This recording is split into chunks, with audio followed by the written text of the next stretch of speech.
Hit TV అభిమాన ప్రేక్షకులకు స్వాగతం. నేను మీ నాగేంద్ర కుమార్. ఇప్పుడు మీతో చాలా ఒక గొప్ప చిత్రకావ్యం, దృశ్య కావ్యం గురించి మీతో ముచ్చట్లాడడం కోసం వచ్చాను. నేను జగదేకుడు అతిలోక సుందరి సినిమా గురించి ఎవరికి చెప్పాల్సినంత అవసరం లేని ఒక గొప్ప హిస్టరీని క్రియేట్ చేసిన సినిమాగా అది అంటే చరిత్ర పుటల మీద రికార్డ్ అయింది. అదొక పెద్ద చరిత్ర. అంటే చరిత్ర అంటే నార్మల్గా అదేదో గతించిపోయింది, గతం వర్తమానంతో సంబంధం లేదు, భవిష్యత్తుతో సంబంధం లేదు అన్న ఒక ప్రధానమైన అర్థం ఉంది. ప్రచారంలో ఉన్న అర్థం కూడా అదే. కానీ జగదేకుడు అతిలోక సుందరికి ఉన్న ఒక గొప్ప స్పెషాలిటీ ఏంటంటే ఆ రోజున అది రికార్డులు బ్రేక్ చేయడమే కాకుండా అదొక కొత్త చరిత్రని ఓపెన్ చేయడమే కాకుండా అండ్ అంతకుముందు విజయ ప్రొడక్షన్స్ వాళ్ళు తీసిన జగదేకుడు కథ లేదా పాతాళ భైరవి ఇలాంటి సినిమాలన్నిటికీ ధీటుగా వాటిని మించిన అద్భుతమైన ఆర్టిస్టిక్ వర్క్తో అద్భుతమైన సెట్లు, బ్రహ్మాండమైన మ్యూజిక్, అంటే మేకింగ్ వాల్యూస్కి ఆ రోజుల్లో అదొక పెద్ద ఒక దాన్ని ఏమంటారు, ఒక యార్డ్ స్టిక్గా నిలబడిన ఒక గొప్ప సినిమా. ఇండియన్ సినిమాలోనే, మనం తెలుగు సినిమా గురించి మాట్లాడడానికి లేదు. మనం తెలుగు సినిమాకి దాన్ని గనక పరిమితం చేసి మాట్లాడితే జగదేకుడు అతిలోక సుందరి సినిమా తాలూకా ఘనతని, గొప్పతనాన్ని పరిమితం చేసిన వాళ్ళం అవుతాం, కూర్చొని చేసిన వాళ్ళం అవుతాం అన్న విషయాన్ని అందరూ గుర్తుపెట్టుకోవాలి. ఎందుకంటే ఇండియన్ సినిమాలోనే ఆ రోజున జగదేకుడు అతిలోక సుందరిని ఢీకొనగలిగే, ధీటుగా నిలబడగలిగే మరో సినిమావే లేదని చెప్పడానికి మాత్రం సంశయించనక్కర్లా.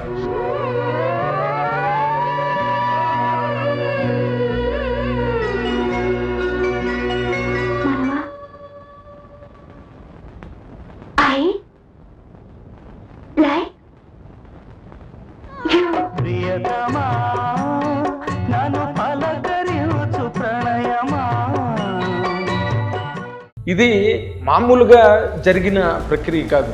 అది ఎప్పుడో దశాబ్దాలు బట్టి ఒక బెజవాడలో ఒక బాలుడు విజయ సినిమాలు చూసి వాటి మీద విపరీతమైన మక్కువని, ప్రేమని, అభిరుచిని పెంచుకుని ఇలాగెప్పుడైనా నేను సినిమా తీస్తానా, నేను ఎప్పుడైనా తీస్తే ఇలాంటి సినిమా తీయాలి అనే ఒక గొప్ప ప్యాషను, ఎక్సైట్మెంట్తో బెజవాడ ట్రైన్ ఎక్కి మెడ్రాస్ వచ్చి తన ప్రయాణాన్ని ప్రారంభించి 1974లో ప్రయాణం ప్రారంభిస్తే అది విశ్వవిఖ్యాత నట సార్వభౌమ నటరత్న డాక్టర్ నందమూరి తారక రామారావుతో ఎదురులేని మనిషి అనే సినిమాని ప్రారంభించి అది 74-75 అయితే జగదేకుడు అతిలోక సుందరి సినిమా వచ్చింది 1990 మే 9వ తారీఖున రిలీజ్ అయిన సినిమా. అంటే తన ప్రయాణంలో తన తాలూకా కోరికలు, కళలు, అంటే ఒక గొప్ప కళాఖండాన్ని, ఒక అద్భుతమైన దృశ్య కావ్యాన్ని నిర్మించాలన్న ఆ కోరికని ఆ గుండెల్లో ఆయన చాలా గట్టిగా పదిలంగా పెట్టుకుని దానికి ఒక రూపాన్ని ఇవ్వడానికి చేసిన ఒక బృహత్తరమైన ప్రయత్నమే జగదేకుడు అతిలోక సుందరి అని చెప్పడానికి ఏమాత్రం అది చెప్తే అతిశయోక్తి కాదు. అదే ఆ బెజవాడ బాలుడే తర్వాత రోజుల్లో యువకుడై ఎదురులేని మనిషితో సినిమా పరిశ్రమలోకి నిర్మాతగా వచ్చి తర్వాత రోజుల్లో ఎన్నో బ్లాక్ బస్టర్స్ ప్రతి పెద్ద హీరోతో చేసి ఒక స్టేజ్లో ఇంకా ఇది కాదు, వైజయంతి మూవీస్కి ఒక చాలా అద్భుతమైన ఒక టర్న్ ఇవ్వాలి, దానికి ఒక గొప్ప డైమెన్షన్ని క్రియేట్ చేయాలి అనే ఒక ఆలోచనతో ఆయన జగదేకుడు అతిలోక సుందరి సినిమాకి శ్రీకారం చుట్టడం జరిగింది. ఆ బెజవాడ బాలుడే, ఆ తర్వాత ఆ యువకుడే తర్వాత జగదేకుడు అతిలోక సుందరిని నిర్మించిన ఘనాపాటే చలసాని అశ్విని దత్ గారు. ఆయన చరిత్ర గురించి ఇప్పుడు కొత్తగా ఎవరికి చెప్పనక్కర్లే. జగదేకుడు అతిలోక సుందరి నా లైఫ్ లాంగ్ గుర్తుండిపోయే సినిమా. అది మహత్తరమైన కళాఖండం అంటారు. రాఘవేంద్రరావు గారు తీసిన, చిరంజీవి గారు మహానుభావుడు, ఆయన పండించిన విధానం, ఆ సినిమా గొప్పతనం, శ్రీదేవి గారు, ఇక ఆ సినిమాలో క్యాస్టింగ్ అంతా అదే గుర్తుకొచ్చింది నాకు. జగదేకుడు అతిలోక సుందరి. జగదేకుడు అతిలోక సుందరి సినిమా ఎలా ప్రారంభమైంది, ఎక్కడ ప్రారంభమైంది అంటే ఆయన శ్రీనివాస్ చక్రవర్తి గారని ఒక రైటర్ ఉండేవారు. ఆయన చెప్పిన ఒక చిన్న థిన్ లైన్, అంటే అందులో ఆ దేవకన్య ఉంగరాన్ని చేజార్చుకుంటుంది భూలోకానికి వచ్చి మానస సరోవరంలో. అక్కడ ఒక యువకుడికి ఆ ఉంగరం దొరుకుతుంది. ఆ ఉంగరం దొరకడం వల్ల ఆయనకు అతీంద్రియ శక్తులు వస్తాయి యువకుడికి. అండ్ ఆ దేవకన్య మళ్ళీ తిరిగి ఆ ఉంగరం లేని కారణంగా అక్కడ దేవలోకంలో ఆమెకి లోపలికి రావడానికి అనుమతి లభించదు. ఈ రెండింటి మధ్యలో ఒక మాంత్రికుడు, ఒక క్యారెక్టరు, అంటే ఒక ఫెంటాస్టిక్ లైన్గా దీన్ని డెవలప్ చేయడానికి వాళ్ళకి నెలల తరబడి టైం పట్టింది. శ్రీనివాస్ చక్రవర్తి చెప్పిన ఆ లైన్ని వర్క్ చేసి దాన్ని ఒక కథారూపానికి తీసుకురావడంలో అశ్విని దత్ గారు మహామహుల్ని, కొమ్ములు తిరిగిన వాళ్ళని అందులో ఆ టీంలోని సెట్ చేశారు. అందులో సత్యానంద్ గారు ఎన్నో వందలాది సినిమాలకి డైలాగులు రాసిన సత్యానంద్ గారు, అండ్ ఈ సినిమాకి జగదేకుడు అతిలోక సుందరికి డైలాగులు రాసిన జంజాల్ గారు, అండ్ సత్యమూర్తి గారు కూడా, ఇప్పుడు దేవిశ్రీ ప్రసాద్ గారు వాళ్ళ ఫాదర్ సత్యమూర్తి గారు కూడా ఉన్నారని నేను విన్నాను. ఆ తర్వాత క్రేజీ మోహన్ అని తమిళ్ రైటర్ ఒక అతను కూడా అందులో టీంలో వర్క్ చేశాడు. అండ్ మన సుప్రసిద్ధ నవల రచయిత యండమూరి వీరేంద్రనాథ్ గారు కూడా అందులో ఉన్నారు. వీళ్ళందరితో కలిపి, అఫ్కోర్స్ రాఘవేంద్ర గారు డైరెక్టర్ కాబట్టి ఆయన కూడా ఉన్నారు. వీళ్ళందరితో పాటు ఇంకొక గొప్ప పేరు అందులో ఆ టీంలో ఉంది.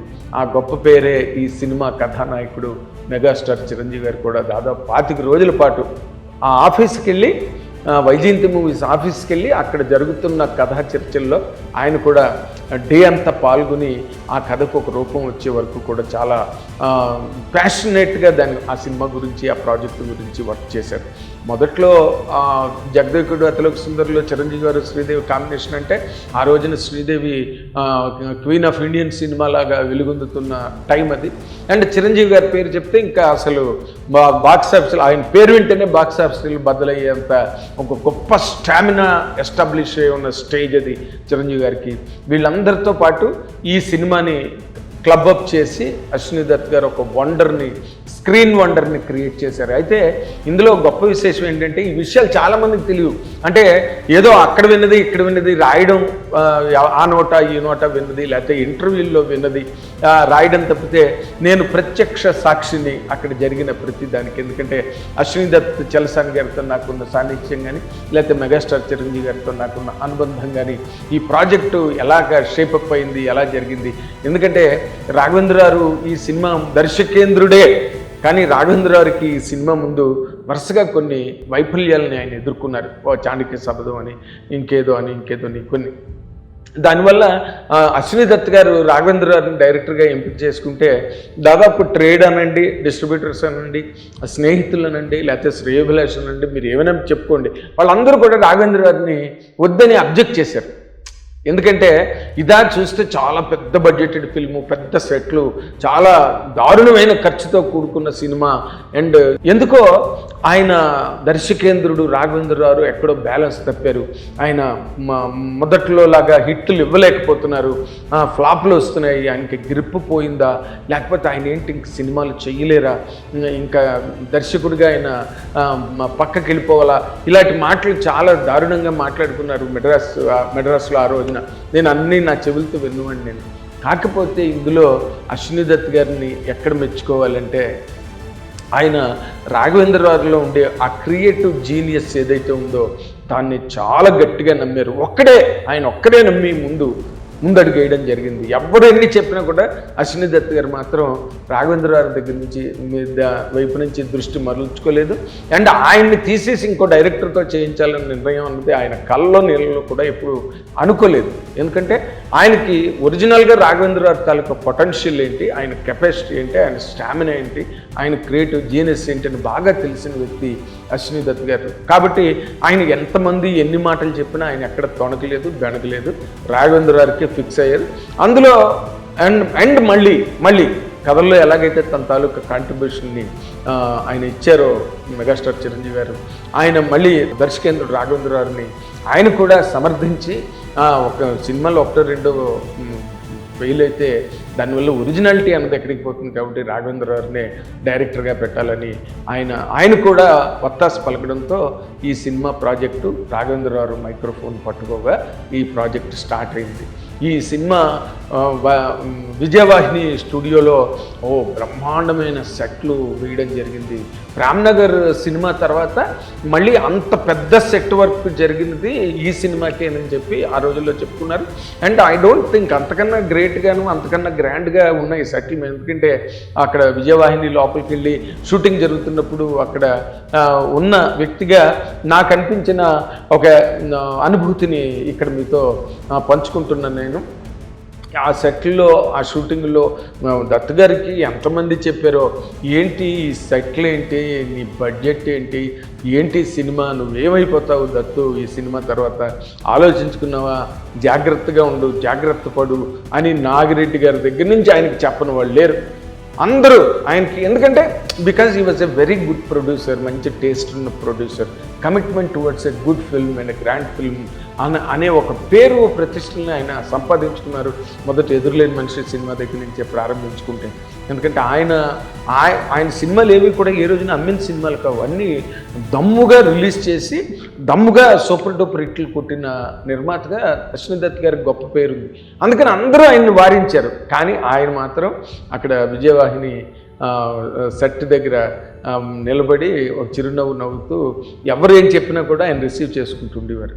ఇది ఇలా జరుగుతుండగా కథ అయిపోయింది, సెటిల్ అయిపోయారు, రాఘవేంద్రరావు సెట్ అయిపోయారు, సినిమా అంతా స్టార్ట్ అయింది. సినిమా స్టార్ట్ అయిన తర్వాత అందులో పాటలు వేటూరి గారు, వైవిఎస్ చౌదరి, ఇప్పుడు డైరెక్టరుగా మంచి పేరు ప్రతిష్టలు తెచ్చుకున్న వైవిఎస్ చౌదరి ఆ సినిమాకి అసిస్టెంట్ డైరెక్టరు ఒక టేప్ రికార్డర్ పట్టుకుని వేటూరి సుందరమూర్తి గారి దగ్గరికి వస్తే నేను కూడా ఆయనతో పాటు కారులో ఉండి ఆ వేటూరి గారు ఆ పాటలు రాసే విధానాన్ని నేను కళ్ళారా ప్రత్యక్షంగా చూసిన వాడిని. ఎన్ని పలువులు రాసేవారో, ఎన్ని చరణాలు రాసేవారో, ఎంత ఓపికగా రాసేవారో. కాకపోతే ఏంటంటే ఆయనతో తిరగడం, ఆయన్ని కూర్చోపెట్టి పాట రాయించడం అంటే మాత్రం బ్రహ్మ ప్రళయం అనమాట. మామూలు వ్యవహారం కాదు. ఆయన కారు వేసుకుని మొత్తం మెడ్రాస్ అంతా తిరగడమే పని అన్నమాట. ఇటు నుంచి అటు నుంచి ఇటు అసలు ఫుల్గా. ఎప్పుడు అందులోంచి ఆ చరణం వస్తుందో, ఎందులోంచి ఆ పల్లవి ఎలాగ వస్తుందో కూడా తెలియని ఒక అయోమయ స్థితిలోంచి ఒక అద్భుతం క్రియేట్ అయ్యేది వేటూరి సుందరమూర్తి గారి దగ్గర. ఆ పాటలన్నిటికీ కూడా, అంటే అందాలలో అహోమహోదయం కానీ, లేకపోతే లాస్ట్లో ప్రీతమ క్లైమాక్స్ సాంగ్ కానీ, ఇవన్నీ కూడా నేను దగ్గరుండి ఆ పాటలు, దినకృత పాట కూడా, ఈ పాటలన్నీ రాసినప్పుడు నేను వేటూరి గారితో పాటు కారులో ఉన్న ఆ ట్యూన్ పెట్టేవాడు వైవిఎస్ చౌదరి. అండ్ ఆయన పాటలు చెప్తూ ఉండేవారు నోటుతో, లేకపోతే రాసేవారు ఒక్కొక్కసారి. ఇలా జరుగుతున్న ప్రక్రియలో ఇళయరాజా మ్యూజిక్ అంటే అసలు ఆ రోజున మంచి అప్పటికే క్రియేటివ్ కమర్షియల్స్ సినిమాలతో ఇళయరాజా గారు చాలా ఫేమస్ అయిపోయి యూత్కి అండ్ మ్యూజిక్ లవర్స్కి, అండ్ ఒక conventional music with melody and foreign orchestrisation, modern technology అంతా కూడా ఇంక ఇళయరాజా ఈజ్ అనదర్ వరల్డ్ అనమాట. ఆ వరల్డ్లోంచి ఆయన తీసుకొచ్చి ఇచ్చిన మ్యూజిక్ ఇది. ఇళయరాజా గారు ఆ పాటలన్నీ కూడా ప్రసాద్ టేబుల్లో రికార్డ్ అవుతుంటే అసలు బాలు గారు, జానకి గారు వచ్చి పాడుతుంటే అసలు కన్నుల పండుగగా ఉండేది, వీణులు విందుగా ఉండేది అనమాట. అక్కడ వాళ్ళు పాటలు పాడుతున్నప్పుడు నేను కూడా వాళ్ళతో పాటు స్టూడియోలో ఉండేవాడిని. The way they use to love the tunes, ఆ లిటరేచరు అన్ని. బాలుగారు పదే పదే అందాల్లో మహోదయం పాట గురించి సుహాసిని సుమాలతోనో మాట ఉంటుంది అందులో. ఆ మాటని ఎంత మెచ్చుకున్నారో బాలుగారు. ఏంటయ్యా ఎంత బాగా రాశావు సుందరయ్య అని చెప్పి వేటూరి గారిని మెచ్చుకోవడం.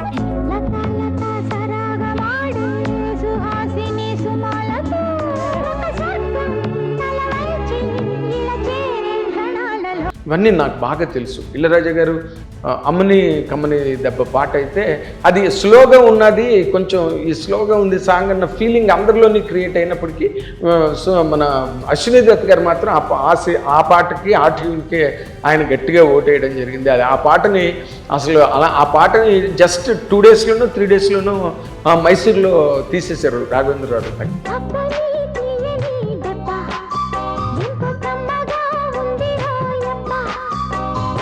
తక్మా పాటలకి టైం పట్టింది, ఎందుకంటే అందాలలో అహో మహోదయం పాట సెట్లో తీశారు. ఆ సెట్లో తీసినప్పుడు ఏమైందంటే విన్సెంట్ గారి కెమెరా, మీరు కావాలంటే చూసుకోండి, ఆ పాటలోని శ్రీదేవి గారి ఐ మీద కొన్ని షాట్లు ఉంటాయన్నమాట. ట్యా ట్యా ట్యా అని బిట్ వస్తుంది. ఆ బిట్కి అంటే శ్రీదేవి గారు ఎంత కోఆపరేట్ చేశారో, విన్సెంట్ గారు ఎంత ఓపికగా తీశారో కానీ అసలు ఎంతసేపు పట్టిందంటే ఆ షాట్ ఓకే అవ్వడానికి. దానిలో ఆయన క్రియేట్ చేసిన అంటే వాళ్ళ మాస్టర్ క్రాఫ్ట్స్మెన్ కదా విన్సెంట్ గారు.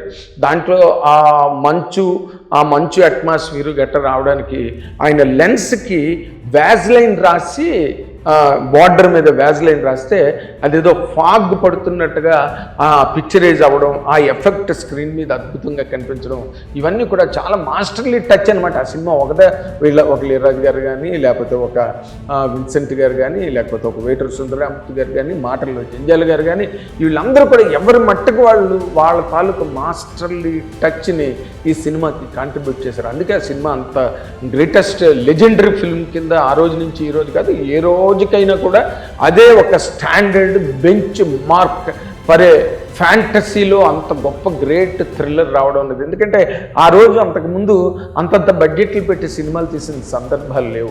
ఏదో ఒక పద్ధతిలో కుండకుచో మోస పద్ధతిలో సినిమాలు వెళ్ళిన సందర్భాలు ఎక్కువ ఉండేవి. బట్ అవన్నీ కూడా మెగాస్టార్ చిరంజీవి గారు ఒక్కసారి ఎప్పుడైతే ఆయన ఎక్స్ప్లోడ్ అయ్యి బాక్స్ ఆఫీస్ డైనమైట్గా ఎప్పుడైతే ఎక్స్ప్లోడ్ అయ్యారో, ఆ ఎక్స్ప్లోడ్ అయిన తర్వాత ఆయన మీద వెళ్ళిపోయి సినిమాలన్నీ. ఆయన ఏం చేస్తే అదే, ఆయన ఏ డ్యాన్స్ చేస్తే అదే, ఎలా ఫైట్ చేస్తే అలా అంత అద్భుతంగా ఆయన ప్రదర్శించేవారు. కాబట్టి the rest of the things will have never mattered at all.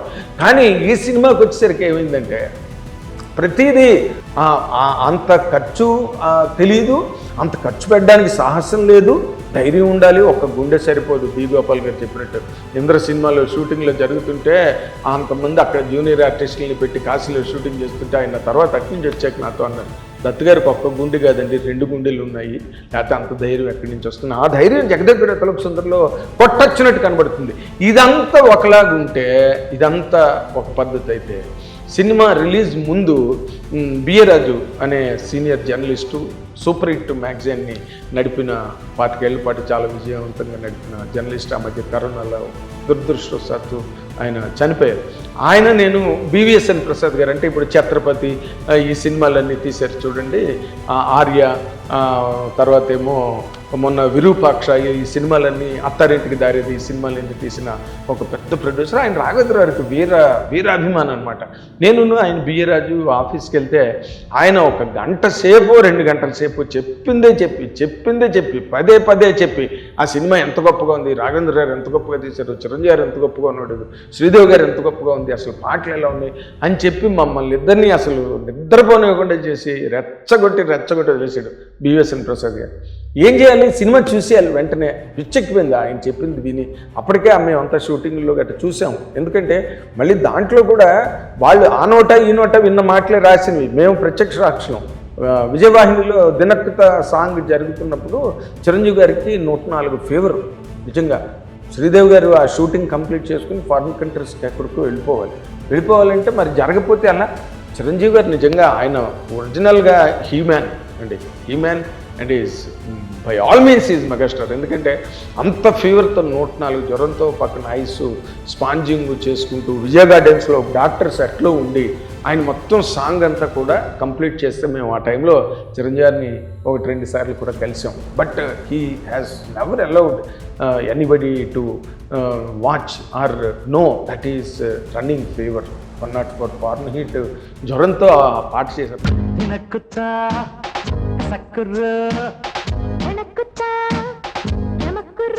ఇవన్నీ మేము డైరెక్ట్గా చూసాం. సో మాకు పర్సనల్గా విపరీతమైన ఎక్సైట్మెంట్ ఉన్నది సినిమా మీద. అండ్ బివిఎస్ఎన్ ప్రసాద్ గారు మమ్మల్ని నిద్రపోనివ్వకుండా చేశాడు. దీంతో ఎక్కడ చూడాలి సినిమా అని ఆలోచించుకుని రాత్రంతా రోడ్ల మీద తిరిగితే మన్నాడు ఉదయం రాఘవేంద్ర గారు అండ్ మన ఎడిటర్ చంటి గారు ఇద్దరు కూడా ప్రింట్ చెకింగ్ కోసం అని చెప్పి ప్రసాద్ 70mmకి రావడం జరిగింది. ఆ ప్రసాద్ 70mmలో ఆ సినిమా వాళ్ళు చూడడానికని స్టార్ట్ చేసినప్పుడు నేను బియ్యరాజు గారు ఇద్దరం కూడా ఫస్ట్ రోస్లో అంటే స్క్రీన్కి దగ్గరగా ఉన్న ఫస్ట్ రోస్లో తలదించుకుంటూ లోపలికి వెళ్ళి మేము ఇద్దరం సెట్ అయిపోయి సినిమా చూసి బయటకు వచ్చాం. రాఘవేంద్రరావు మమ్మల్ని చూసేది. సరే ఆయన అభిమానులు, ఆయనకి చాలా దగ్గర మనుషులం, సొంత మనుషులం కాబట్టి మమ్మల్ని ఏమి ఆయన అనలేదు. మేము అసలు థియేటర్ నుంచి బయటకు రాగానే మేము ఎక్కడ నడుస్తున్నామో, దేవలోకంలో నడుస్తున్నామా, లేకపోతే మానస సరోవరంలో నడుస్తున్నామా, లేకపోతే మెడ్రాస్లో ఉన్నామా ఏంటో తెలియని ఒక ట్రాన్స్లోకి వెళ్ళాము సినిమా చూసి. ఎందుకంటే పాటలు, షార్ట్ టేకింగ్, ఓ పక్కన చిరంజీవి గారు, ఓ పక్కన శ్రీదేవి, అసలు యూ కాంట్ ఫర్గెట్. ఈ రోజుకి కూడా నాకు తలుచుకుంటే గూస్ బంప్స్ వస్తాయి. అలాంటి ఒక సినిమా అంత అదిరిపోయిందని మేము బయటకు వచ్చి అనుకున్నాం. రాఘవేంద్ర గారికి కూడా మేము కంగ్రాచులేట్ చేస్తాం, చాలా బాగుంది సార్ సినిమా అంటే. ఆయన ఆనపడిపోయారు. ఆయన కూడా డూ ఆర్ డై సిచ్యువేషన్లో ఆ సినిమా చేయడం, లైఫ్ అండ్ డెత్ లాగా చేసాడు ఆయన సినిమా. నార్మల్గా అయితే ఆయన దగ్గర 3-4 యూనిట్లు, దానికి సెపరేట్ రైటర్లు, దానికి ఒక డైరెక్షన్ డిపార్ట్మెంట్లు, సినిమాకి ఇంత గొడవ ఉండేది రాఘవేంద్ర గారి దగ్గర. కానీ ఆయన ఏం చేశారంటే ఈ సినిమా వరకు వచ్చేసరికి అన్నీ నిలిపేసి ఒక్క సినిమా మీదే కాన్సన్ట్రేట్ చేసి ప్రతి ఫ్రేమ్ని ఒక శిల్పంలా చెక్కిడు సినిమాలో. నిజంగా రాఘవేంద్ర గారు నిజంగా యాడ్సప్. ఆ ఫిల్మ్లో కొన్ని మీరు కావాలంటే ఇప్పటికీ చూడండి, శ్రీదేవిని చూడగానే ఆ డాగ్ ఇలా లేచి కాళ్ళు ఎత్తి అలా ఉండిపోతుంది దేవకన్యని చూసి. అలాంటి షాట్లు ఎన్ని అండ్ ఆ పాటల్లో కూడా సాంగ్ ఒకటి తమిళ్ సాంగ్ అనమాట. అది ఆ సాంగ్ని ఆయన యాజ్ ఇట్ ఈజ్గా పెట్టి నాకు ఈ పాట కావాలని చెప్పి ఇళయరాజా గారిని అడిగి మరీ ఆ పాట తెలుగులో పెట్టించడం జరిగింది. యమహో నీ యమ అంటుంది సాంగు. ఆ సాంగు ఆ తమిళ్లో ఎంత పెద్ద హిట్, తెలుగులో కూడా అంతే పెద్ద హిట్. కానీ ఆ కైండ్ ఆఫ్ సాంగ్ చూడని తీసుకురాదు. ఏదో మాయమాళ్ళు గౌళ రాగం అని చాలా కర్ణాటక సంగీతంలోనే ఒక అంబాజీపేట ఆవదం రాగం. దాన్ని ఇళయరాజా గారు అంత గొప్పగా ఆయన జీనియస్ ఎంత గొప్పగా చేశాడు కమర్షియల్ సాంగ్ని. దాన్ని ఈయన మళ్ళీ తెలుగులోకి అడగడం ఈయన జీనియస్. అది అంత అన్ని పాటలు ఎలా హిట్ అయ్యో దానికన్నా ఎక్కువ, ఒక రవ్వ ఎక్కువే హిట్ అయింది.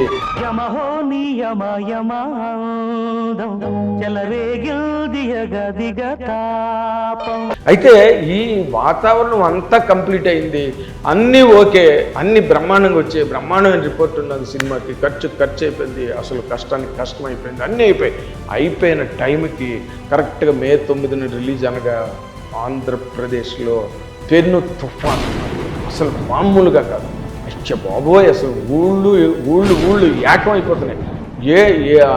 ఏట్లో పడి ఇళ్ళు కొట్టుకుపోతున్నాయి. మామూలు కాదనమాట. ట్రైన్లు ఆగిపోయాయి, ఎక్కడ ట్రాన్స్పోర్టేషన్ లేదు, రోడ్లు తెగిపడ్డాయి, ఎలక్ట్రిక్ పోల్స్ పడిపోయాయి. దారుణం అనమాట. మహాబేవత్సకాండ ఒక్కసారి మే 9 ముందు క్రియేట్ అయిపోయింది ఆంధ్రాలో. ఏం చేయాలి? అసలు అందరికీ, ఆ సినిమాని ప్రేమించిన వాళ్ళకి, ఆ సినిమాలో పనిచేసిన వాళ్ళకి అందరికీ గుండె జారిపోయింది అనమాట. ఇంకా దత్తు గారికి, రాఘవేంద్ర గారికి ఎలా ఉంటుందో ఆలోచించండి ఒకసారి. చిరంజీవి గారికి అంటే శ్రీదేవి గారికి పెద్ద సంబంధం లేదండి, she was staying in Bombay. కానీ చిరంజీవి గారు అంత కష్టపడి అంత ఎఫర్ట్ పెట్టి సినిమా చేశారు. ఆయన సినిమాని ప్రేమించి అభిమానించి చేశారు. ఆయన మనసు ఎలా ఉంటుంది, అయితే అంత డబ్బు ఖర్చు పెట్టి చేసిన అశ్విని దత్ గారి మనసు ఎలా ఉంటుంది, ఇది డూ ఆర్ డై అన్నట్టుగా చేసిన రాఘవేంద్ర గారి పరిస్థితి ఏంటి, అసలు ఎవరికి ఏమి అంతు పట్టని అలాంటి వాతావరణంలో సినిమా రిలీజ్కి వచ్చింది. ప్రింట్లు కూడా చాలా దారుణంగా, ఎందుకంటే ట్రైన్ లేవు పంపించడానికి. మెడ్రాస్ నుంచి విజయవాడ వెళ్ళే ట్రైన్లు కూడా క్యాన్సిల్ అయిపోయాయి. అలాంటి పరిస్థితుల్లో వాటిని మళ్ళీ వేరే మోడ్ ఆఫ్ ట్రాన్స్పోర్టేషన్లో విజయవాడ వెళ్ళారు దత్ గారు. ఆ టైంకి వెళ్ళి ఇంటికి వెళ్ళేసరికి ఈ తుఫాన్ దెబ్బకి మొత్తం అన్ని కరెంటు వైర్లన్నీ తెగి పడిపోయి, కరెంటు పోల్స్ పడిపోయి, అంత చీకటి, చిమ్మ చీకటి, గాఢాంధకారం. ఆ టైంలో దత్ గారు ఇంటికి వెళ్ళేసరికి ఇంట్లో కరెంట్ లేదు. ఏదో గుడ్డి దీపంలో భోజనం చేయవలసి వచ్చింది. ఈయనకి ఆల్రెడీ ఆయన మనసులోనే ఒక చీకటి ఉంది, ఏంట్రా బాబు ఇలాంటి పరిస్థితి. ఇంటికి వెళ్ళేసరికి చీకటి. ఆయన తాలూకా వర్ణనాతీతం అనమాట. అర్ధరాత్రి స్వాతంత్రం, అంధకార బంధువులాగా ఆయన ఈ సినిమా తాలూకా అని అంటే, అప్పుడు వాళ్ళ నాయన గారు ధర్మరాజు గారు, జలసాని ధర్మరాజు గారు, ఎవరైతే దత్ గారు సినిమా పరిశ్రమకు రావడానికి ఆర్థికమైన ప్రతిపత్తి కల్పిస్తూ ఎవరైతే దత్ గారిని సినిమా ఇండస్ట్రీకి రావడానికి ప్రోత్సహించి సై చెప్పారో, ఆయనే మళ్ళీ ఏం పర్వాలేదు, నువ్వు మంచి సినిమా తీసావు, నీ సినిమా గ్యారంటీగా విజయం సాధిస్తుంది, ఏం బెంగ పెట్టుకోకని చెప్పి ఆయనే మళ్ళీ దత్ గారికి ధైర్యం చెప్పడం జరిగింది. సినిమా రిలీజ్ అయ్యింది. దాన్ని ఏమంటారు, మొత్తం థియేటర్లోకి కుర్చీల కిందకి నీళ్ళు వచ్చేసినాయి, ప్రొజెక్టర్ దగ్గర నీళ్ళు వచ్చేసాయి, కానీ సినిమా థియేటర్కి జనాలు మాత్రం వెళ్ళడం మానలేదండి. That is the greatest thing. ఇప్పుడు ఈ రోజున రెండుని పిలిచిన థియేటర్కి ఎవడే వెళ్ళట్లే. అలాంటి వాతావరణంలో అలాంటి పెను తుఫాను భయం కూడా, ప్రాణ భయం కూడా ఉంటుంది. ఏమో ఏ కరెంటు పోల్ పడిపోతుందో, లేకపోతే ఏ చెట్టు విరిగి పడిపోతుందో, మన మీద చచ్చిపోతామన్న భయం కూడా ఉంటుంది. కానీ ఏ భయం భీతి లేకుండా, ఏ ఆందోళన లేకుండా ఒక్కటే లెక్క, జగదేకుడు అతిలోక సుందరి సినిమా చూసి వెళ్ళి థియేటర్కి జనాలు వచ్చారు, కుర్చీల్లో కాళ్ళు పెట్టుకుని చూశారు, కిందనంతా వాటరే. ఇలాంటి వాతావరణంలో రాఘవేంద్రరావును దత్ గారు వెళ్తున్నప్పుడు కరెక్ట్గా ఎన్టీఆర్ నందమూరి తారక రామారావు ప్రచారానికి అటు పక్కగా వెళ్తూ ఆయన వీళ్ళని దగ్గరికి పిలిచి, మీరు మంచి సినిమా తీశారు, రిపోర్ట్ చాలా బాగుంది, మీరేం గాబరా పడకండి, బ్రహ్మాండమైన సక్సెస్ అవుతుందని ఎన్టీ రామారావు చెప్పడం. తర్వాత వాళ్ళు వెళ్ళిపోతుంటే ఒక పంట పొలాల నుంచి ఒక రైతు పరిగెట్టి వచ్చి అరటిపళ్ళు గట్ట సంచి సైకిల్కి తగిలించి వెళ్తున్నవాడు రాఘవేంద్రరావు దత్ గారిని చూసి, నేను ఇప్పుడే సినిమా చూసి వచ్చాను, అదిరిపోయింది సినిమా, అసలు మీ సూపర్ డూపర్ హిట్ అని చెప్పాడు. దాంతో వీళ్ళకి కొంతవరకు వాళ్ళకి ఒక ధైర్యం వచ్చి సినిమా నిలబడుతుంది, నిలబడబోతోంది అనే ఒక నమ్మిక వాళ్ళిద్దరికీ కలిగిందనమాట. ఈ సినిమా మేకింగ్ కానీ, కథ కానీ, తారాగడం కానీ, టెక్నీషియన్స్ కానీ, వీటన్నిటి పరంగా ఎలాగైతే ఒక సంచలనమో, రిలీజ్ టైం కూడా ఒక సంచలనమే. ఎందుకంటే ఆ వాతావరణంలో సినిమాని ఎలా రిలీజ్ చేయాలి, రిలీజ్ చేస్తే మాత్రం జనం థియేటర్లకు వస్తారా, అలాంటి ఒక పెను ఉత్పాతం చెలరేగుతున్న టైంలో దానిని డామినేట్ చేస్తూ ఒక ప్రభంజనం, వైజయంతి ప్రభంజనం అన్నది ఒక్కసారి చెలరేగి మొత్తం ఆంధ్రప్రదేశ్ యునైటెడ్ ఆంధ్రప్రదేశ్, ఆ రోజున Nizam, Andhra. Short news, live news, entertainment shows, movies, digital magazines తో పాటు మీ జిల్లా వార్తలను కూడా ఫ్రీగా చూడొచ్చు. అంతేకాదు కేజీ నుంచి పీజీ వరకు విద్యార్థులకు స్కాలర్షిప్ కూడా అందిస్తున్నాం. ప్రతి వారం 10 మందికి లక్కీ డ్రా ద్వారా ఒక్కొక్కరికి 10,000 రూపాయలు అందిస్తున్నాం. ఇంకెందుకు ఆలస్యం, వెంటనే హిట్ టీవీ యాప్ ని డౌన్లోడ్ చేసుకుని ఫ్రీగా ఎంటర్టైన్మెంట్ పొందండి. Hit TV app please download hit TV app. Hit TV app ని ఫ్రీగా డౌన్లోడ్ చేసుకుని ఎంజాయ్ చేయండి. మీకు నచ్చిన ఎంటర్టైన్మెంట్ కోసం హిట్ టీవీ యాప్ ని ఫ్రీగా డౌన్లోడ్ చేసుకుని ఎంజాయ్ చేయండి. హిట్ టీవీ యాప్ ని డౌన్లోడ్ చేసుకుని ఆస్వాదించండి, ఆశీర్వదించండి. ఇంతమంది సెలబ్రిటీలు హిట్ టీవీ యాప్ ని డౌన్లోడ్ చేసుకోండి అని చెప్తున్నారంటే ఎంత మంచి యాప్ ఆలోచించండి. అమెరికాలో చదవాలనుకునే వాళ్ళకి విశ్వసనీయమైన పేరు మన శౌర్య కన్సల్టెన్సీ. UK లో 1 year masters, UK లో 1 year masters, 2 years work permit up to 5 years visa. Contact Saurya Consultancy. Contact 89851 89851.